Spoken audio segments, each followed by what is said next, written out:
In the MMORPG, World of Warcraft, there is a type of playstyle called a builder-spender.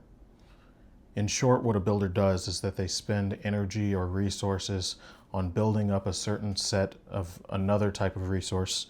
So for a rogue, that would be energy to build combo points to unleash a big finishing move.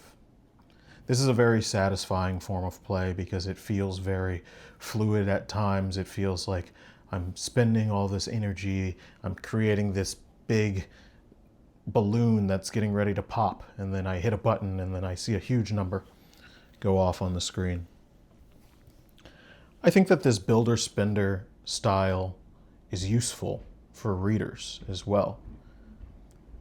The way that I think about reading, specifically parallel reading or discursive reading, which are two topics that I talk about in my reading personal training sessions, is being able to read multiple books at once, to build the capacity to understand multiple topics that might be completely unrelated from one another, and to coexist with them at the exact same time.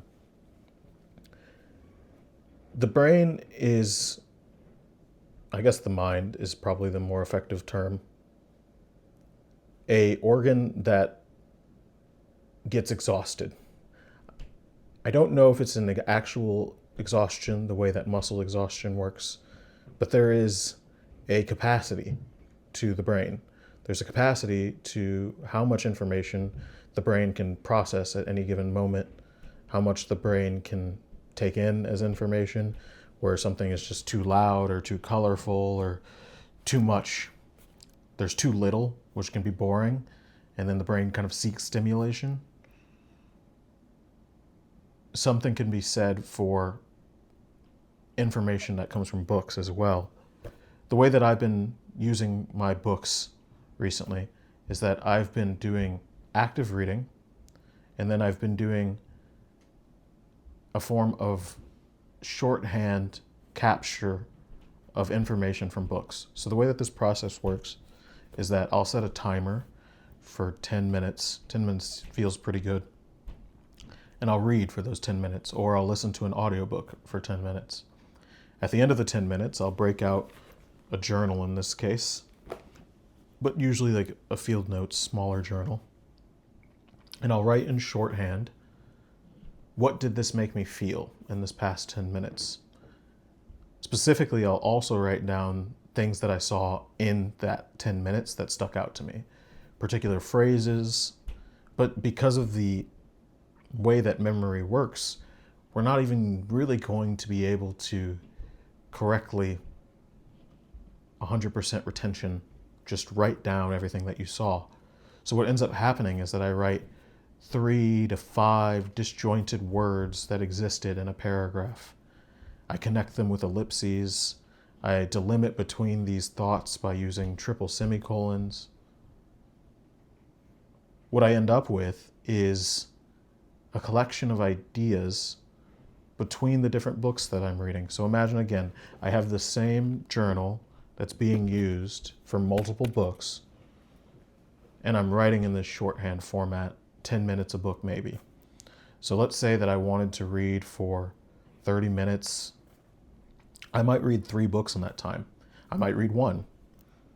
But if I'm reading 3 books and I'm doing 3 10-minute sessions, and then I go back and look at my journal, here's an idea from Amatora. Here's an idea from Malcolm X. Here's an idea from East of Eden. Here's an idea from Deng Xiaoping.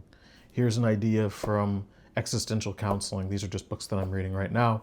There's nothing specific or powerful about any of these particular books. But the process itself is really useful. It allows me to build up energy while I'm reading these books for 10 minutes and then spend a big finishing move, a really relieving mental dump of what I just saw onto the page. But that's not the only builder spender. This is a feedback loop. You're watching this video. I've been making videos for the past week or so now, where I've been on an effort to figure out how to create artifacts from these entities that I've been capturing in my journal, in my field notes. So what I do is that I go and I revisit these ideas. I flip through the pages that I wrote down, and the things that stick out to me, I write them in here. And this becomes a script for a video. I think being able to do that gives these ideas a second life. It forces them into the collapse. It forces them into synthesis. I've made collages before. I'll link them in the description below, where you can go and check out art that I've created from quotes and ideas from books. It's a very similar process. I'll take a highlight from a book. I'll go to Google Images. I'll break down the quote or highlight into its requisite parts, and then I just drag images around a canvas until it feels good. Neither of these are perfect. Neither of these are really even relevant, I think, to most people. These are my artifacts from my reading practice. But I think the important thing to realize is that if you feel confident that you can read an entire book and understand an entire book, that is a deep misunderstanding of how short-term and long-term memory works. Our brains will take what we read and use some of it, create neural pathways for some of it that really resonates. Some of it will be gone to time. Some of it will be merged into other topics. And we shouldn't fight that. That's a natural biological system. And it's a system that works. What our job is to create external systems that benefit that system. Systems that make our reading more valuable. So maybe the next time you set out to read, consider doing a builder-spender style of reading. Read for a set period of time with a timer. Once that time is over, take out a notebook, write in shorthand or whatever makes sense for you, a note about shorthand. If you can remember exact words, specifically like 3 to 5 from passages that you liked, if you read digitally, which is something that I talk about quite a bit as well, you'll be able to control F those words and find them basically 100% of the time. Reading isn't Googleable yet in the sense of being able to search vaguely and find stuff correctly. You can do things with vector embeddings, but that's a topic for another time. But 3 to 5 words is more than enough, generally, to find what you're looking for.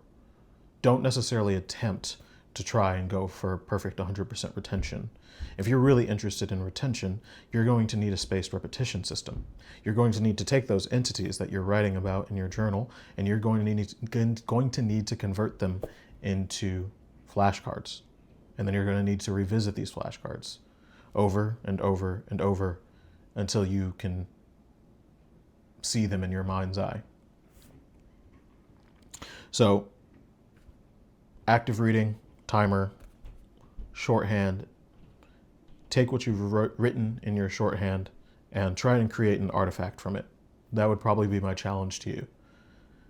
If you go about active reading and you go about creating the journal shared shorthand, create something from that. Maybe a video, maybe an art piece, maybe a poem, maybe a conversation with a loved one about how these different topics have surprised you in a certain way, a short essay, an interpretive dance, a piece of woodworking. The sky's the limit. A piece of software, even. There's a lot of power in the builder-spender way of reading books. It takes advantage of the fact that we are finite capacities, but we can revitalize and reuse energy, and we can use external sources to save important ideas to revisit later. Thanks for watching.